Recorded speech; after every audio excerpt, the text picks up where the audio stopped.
होश में आती है, उसी की ताकत और चेतनता से होता जाता है। और वो चरण कमलों का, उसी को आत्म दर्शन कहते हैं, अपने आप को पहचानना। जब चरण कमलों का दर्शन होगा तो अपने आप को पहचान लिया जाता है कि हम कौन है, हार मास नहीं, हम मन नहीं, हम बुद्धि नहीं, हम चित्त नहीं, अब ये कोई और चीजें नहीं है, हमारा चेतन स्वरूप है।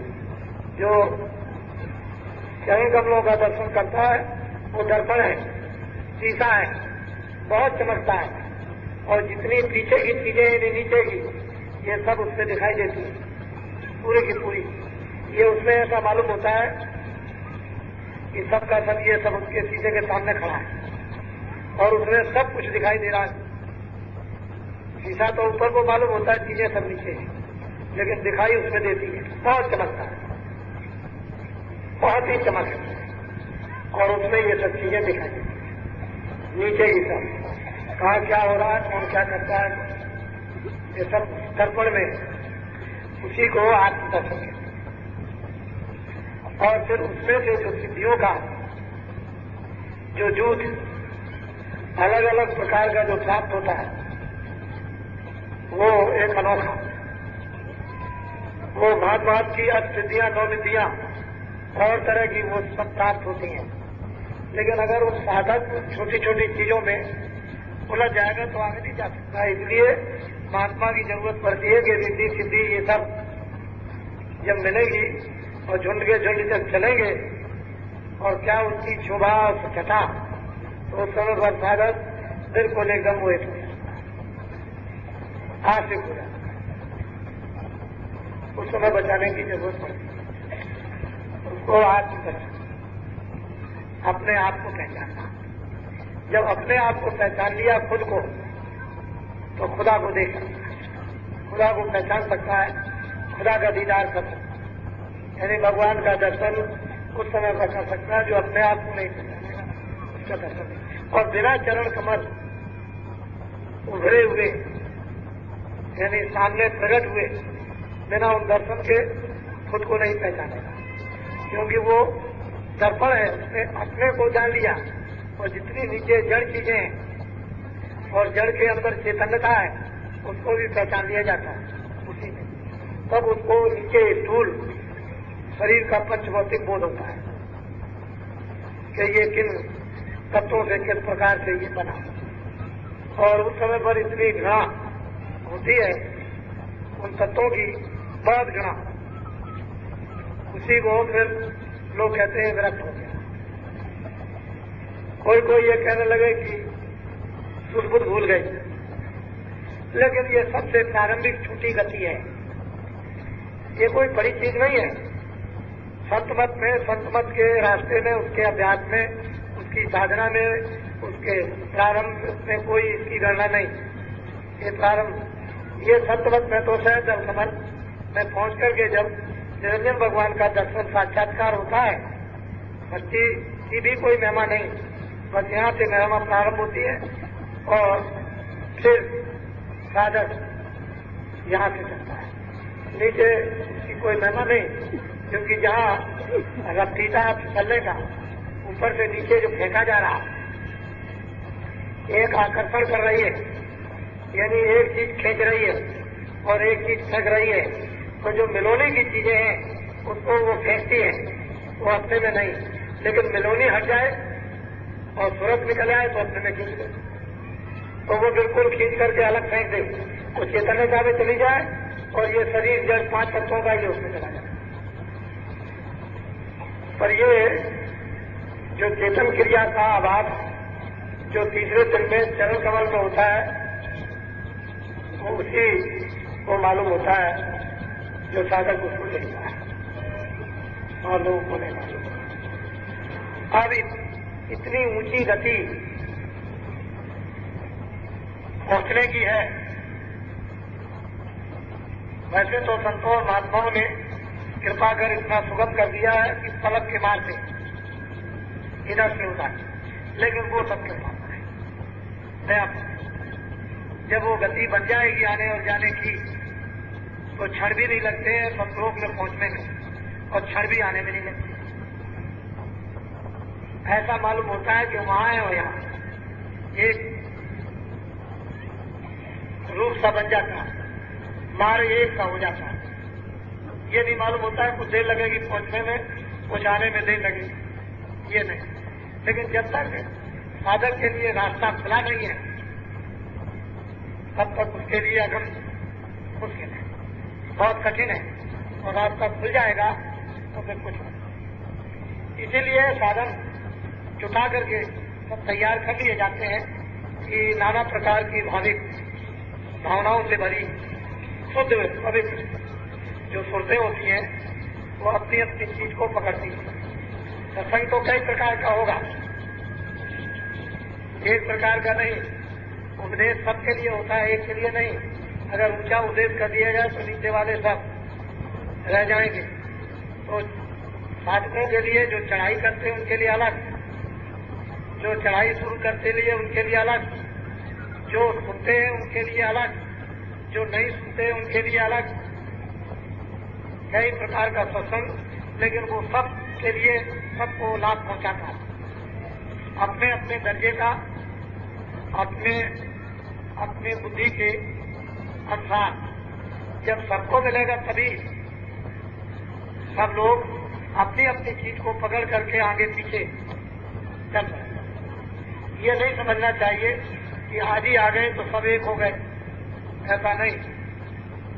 कुछ चल पड़े, कुछ चलेंगे, कुछ नहीं चलेंगे, कुछ बैठेंगे, देर लगेगी।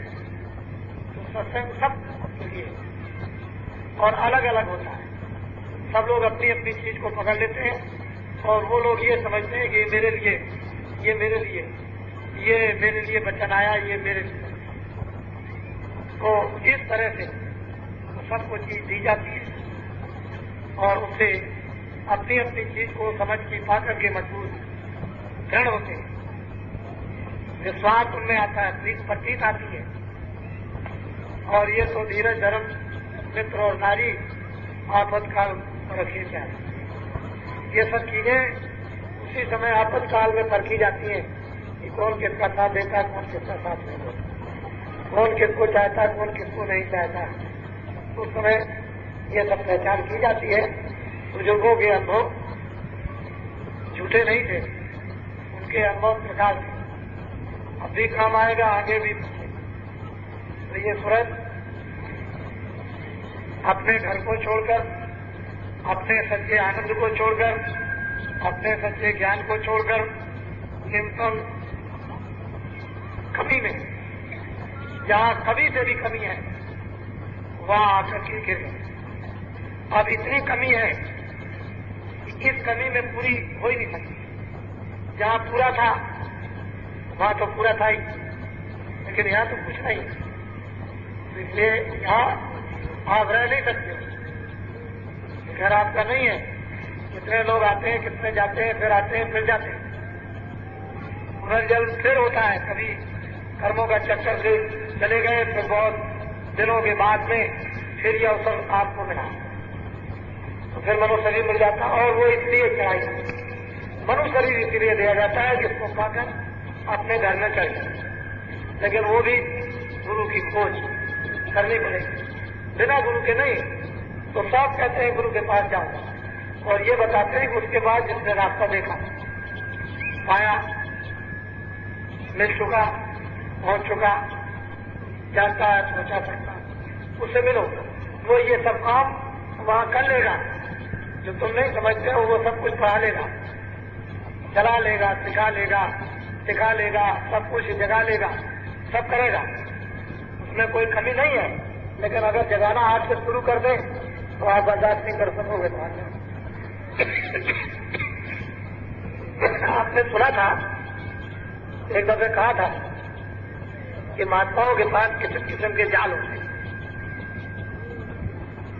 तो जब वो ये समझते हैं कि जरूरत है तो फेंकते हैं, जाल को फेंक दिया, उसमें छोटी बड़ी कोई भी मछली बचने वाली नहीं। फिर उसमें सब फंसती है, बचेगा कोई नहीं। आत्माओं का फेंका हुआ जाल वो ऐसा जाल होता है कि उसमें कोई बच नहीं सकता। उसमें बड़ी से बड़ी मछली और छोटी से छोटी उसमें आ जाएगी। लेकिन अब ये आपको मालूम नहीं है। तो इसमें छोटे भी लोग और बड़े भी लोग सब तरह के, और ज्ञानी भी और अज्ञानी भी जान है।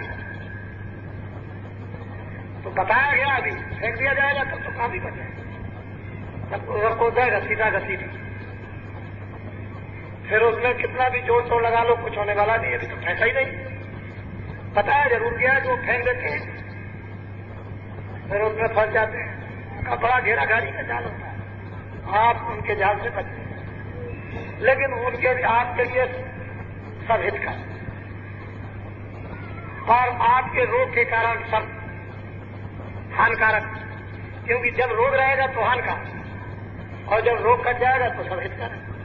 तो रोग के कारण रोग नहीं रहेगा तो हानि।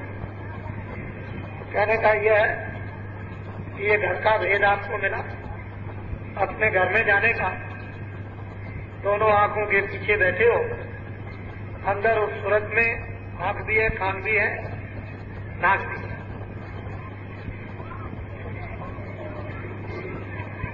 जो चीज बंद हो गई है उसको खोलना, और आप चाहो कि मैं आंख और कान और नाक खोलूं तो आप नहीं खोल। वो तो जो मैल जो अंदर प्रवेश हो गया है वो आपकी कीमती आपके पास नहीं कि आप उस मैल को निकालो। ऐसी जगह पर बंद कर दी गई है आंख और कान और नाक कि वहां ये बाहर के चिमटे और आग और जल और पानी जा ही नहीं सकता। वो तो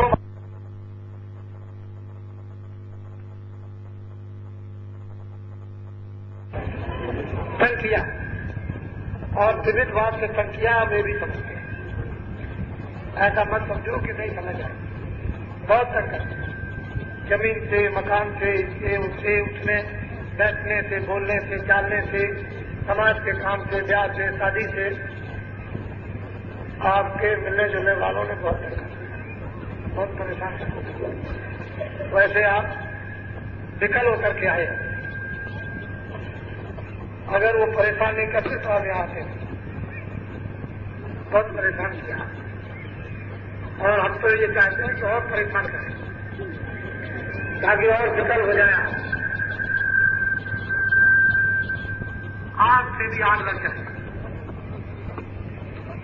तो अब आप शिकायत करते हो कि हमारे भाई सताते हैं, हमारी घरवाली सताते हैं, हमारी माता सताती, मौसी सताती है, हमारा मामा सताता है, हमारा ससुर सताता है, हमारे सब जो करते हो ये सब तुमको ये नहीं मालूम कि क्यों सताया जाए। और उसके लिए जो समझता है उसके लिए दवा बना लेगा, कुछ तुमको पिलाएगा, कुछ उनको पिला देगा, कुछ उनको बेहोश कर देगा, कुछ तुमको होश मिला देगा। दोनों काम करेगा, तुमको बेहोश करेगा, तुमको होश में लाएगा, तुम निकल आओगे बात करके, वो अकेले खड़े रह जाएंगे, फिर उनको होश कर देंगे तो तुम्हें बात की चले आएगी, बात सब खत्म हो जाएगी। इसलिए आप ये बात समझते रहे, और अच्छी बात है, ये सत्संग संगत है। आपने अपनी आंखों से जो प्रेमी सुनाकर दूर दूर से आए हैं कि हम भी देखेंगे, और लोगों के कुछ कहने सुनने से उन लोगों का मन उत्सुक हो गया और आप इस स्थान पर आ गए। आप आंखों से भी देख रहे हो और मैं भी आपको देख रहा हूं, आपको समझ। वैसे ये जरूर है कि अभी आप लौट करके जाएंगे अपने अपने वापस स्थानों पर, तो मैं यहां से चुपचाप दौड़ा करूंगा और मैं ये आपको दिखाऊंगा कि 83 के अंत का और 84 के प्रारंभ का दृश्य क्या है। मैंने अभी अचानक में कई जगह दौरा किया है,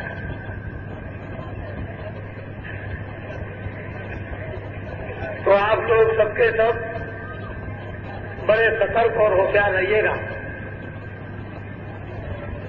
ऐसा बेहोश मत रहिएगा। इतने दिनों की पूंजी जो आप जमा करने की तैयारी में लगे हो, वैसा ही सतर्क रहिए। जो इस तरह की चलती फिरती कार्य परीक्षा में जो सफल हो जाते हैं, तो वो काम कर जाते हैं। और परीक्षा में कोई भारी परीक्षा नहीं है, लेकिन जो निम्न दर्जे की परीक्षा है, वो खेलकूद वाली, तो हमने सुना है कि महात्मा तो पता नहीं कैसे जीत जाए, कैसे खुश हो जाए, और उनके खुश होने में वो न मालूम क्या देते, किसी को क्या मालूम। लेकिन आप हमेशा होशियार हैं। मोटी बात सीधी साधी।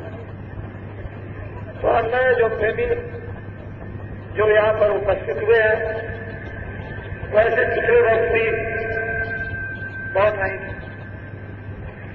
अब ये नए पुरानों का आदान प्रदान तो लगा रहेगा।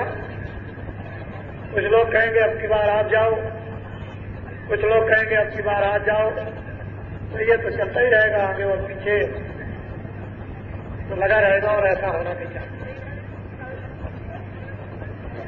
अब ये है सत्संग। दूसरा है ये कर्म और धर्म। कर्म में भौतिक काम है, धर्म में आध्यात्मिक साधना, और उस साधना का ज्ञान, उसकी शक्ति। कर्म में संग है, शरीर रक्षा के लिए, एक दूसरे की जो शारीरिक सेवा, तो कर्म और धर्म, इन दोनों का संबंध जुड़ा रहेगा। जब भी तुम इससे अलग हो गए कि अब हमको धर्म की जरूरत नहीं है, हम केवल कर्म करेंगे, तो कर्म को भी भूल जाओगे और धर्म तो आपके पास रहेगा नहीं। फिर क्या हो जाओगे? अधर्मी, राक्षस। अभी थोड़े दिन पहले दिल्ली के कार्यक्रम के पहले एक आदमी ने पूछा कि महाराज, लोग ये कहते हैं कि तुम्हारे गुरुजी टाट नहीं करते हैं, घर वैसे तो हमने टाट सब कर लिए, वो तो हमारा कोर्स तो खत्म हो गया, लेकिन गुरुजी तुम्हारे टाट नहीं करते हैं।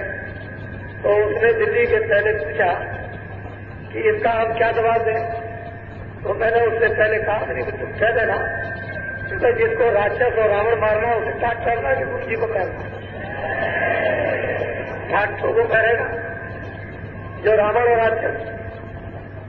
मोटी सीधी सादी बात, कोई ऐसे नहीं है। रावण तो घर घर में और राक्षस घुसा हुआ, तो घर घर के रावण और राक्षस को मारना है। पहले टाट कर करके भगवान राम ने अब घर के राक्षस को मारा, रावण और राक्षस को, और जब इसको मार दिया तब फिर वास्तव में राक्षस और रावण को मारा। और धर्म की स्थापना, सज्जनों की रक्षा उन्होंने आपके सामने कर दी। तो इसलिए फिर आपको अभी दिल्ली में आशीर्वाद प्राप्त हो गया। अब तो कोई बात ही नहीं है। अब तो यह है कि तुमसे कोई बात में जीत ही नहीं सकता। तुम किसी अनपढ़ से अनपढ़ आदमी से बात कर लो, कभी नहीं जीत सकते, चाहे इसमें भी पढ़े लिखे हो। अब तो कोई बात नहीं है, जब की बात थी। तो आप हमारे बारे में मत पूछो, क्योंकि हम तो 60 साल से बहुत ऊपर चले गए, इसलिए हमारी बात तो खत्म हो गई। अब उनकी बात है जो 60 साल के नीचे है, उनकी बात हो रही। तो ये ऊंचा संदेश है। वो मालिक तीनों लोगों से परे है, तीनों गुणों से परे है, पांचों तत्वों से परे है, स्वर्ग वैकुंठ वैश्य से परे है, अंड पिंड ब्रह्मांड से परे है।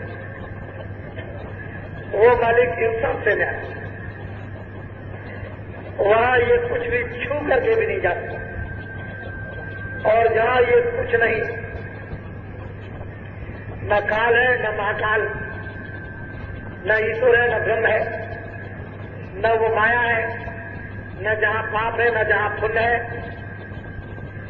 न जहां वहां इंद्रिया है न बुद्धि है, न वहां मन है, वहां कहीं भी कहीं आभास के लिए भी कोई मिलोनी नहीं है। इन सब से वो न्याय है। तो वो कौन है? सत्य, सतलोक, सत्य बात। और इन सब बातों का वो सहसा, वो अनामी मालिक है।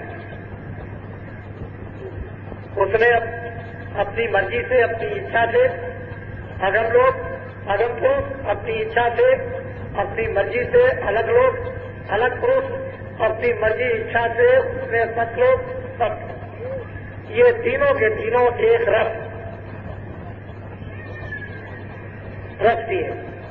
और इन तीनों में कोई भी मिलोनी नहीं है, अनामी में तो है ही नहीं। ये बादशाह को कहता, ये सब है। यही सतपुरुष सतलोक में है जिन्होंने 16 ब्रह्म, अपने 16 पुत्र पैदा किए, और इन्होंने अपने से अलग होकर अलग अलग राज को स्थापित कर दिया। अपने अपने लोक में ये सब राज करते रहते हैं।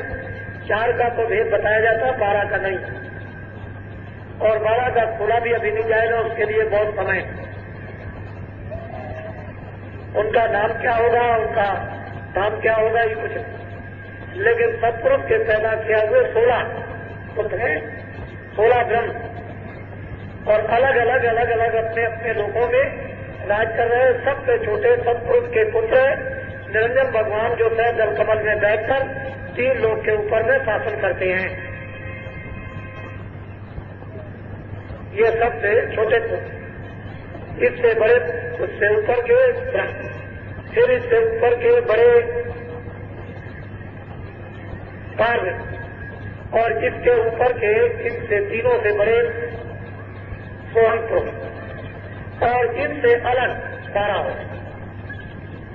उनके लिए भी बहुत बड़ा बड़ा राज होगा, और वो सब पुरुष ने सब दे रखा। और ऐसे कितने ब्रह्मांड और त्रिलोकियां वहां एक भुनगे बूंद में समा जाए, इतने इतने बड़े लोग सब पुरुष ने उनको दे रखे, और वहां पर खचाखच रूहों का, जीवात्माओं का जलना, खचाखच। तो आज तो आप बैठे रहो, मैं जरा खड़ा, थोड़ा सा मेरा पैर दर्द कर रहा है, जरा खड़ा होकर के बोल रहा है।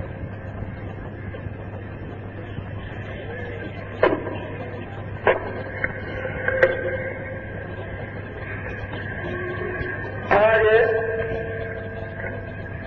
15 दिसंबर है 1983 का साल है।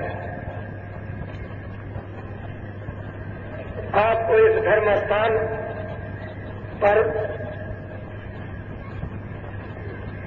ये बताया जा रहा है कि आप सभी गृहस्थ आश्रम में रहते हैं, और ये गृहस्थ आश्रम सबसे महान आश्रम है। यदि इसको आपने समझ लिया तो इससे बढ़कर दूसरा कोई भी आश्रम नहीं, और नहीं समझा तो इससे कोई खराब आश्रम नहीं। कूड़ा कचरा की तो उससे भी गैर। बाकी इस कलकाल में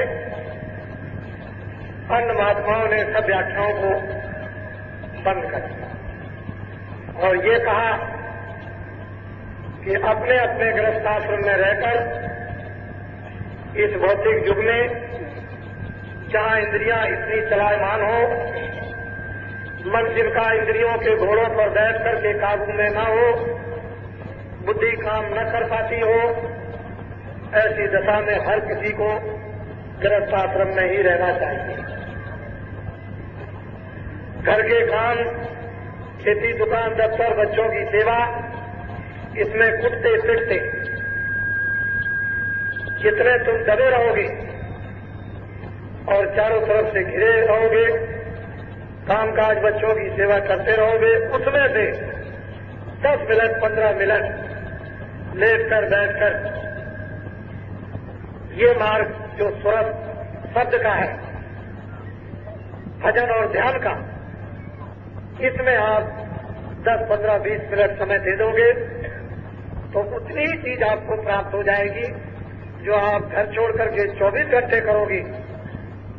आपको 24 घंटे में कुछ नहीं मिलेगा, जो गृहस्थ आश्रम के कामकाज करते हुए 10 मिनट दे दोगे आपको मिल जाएगा।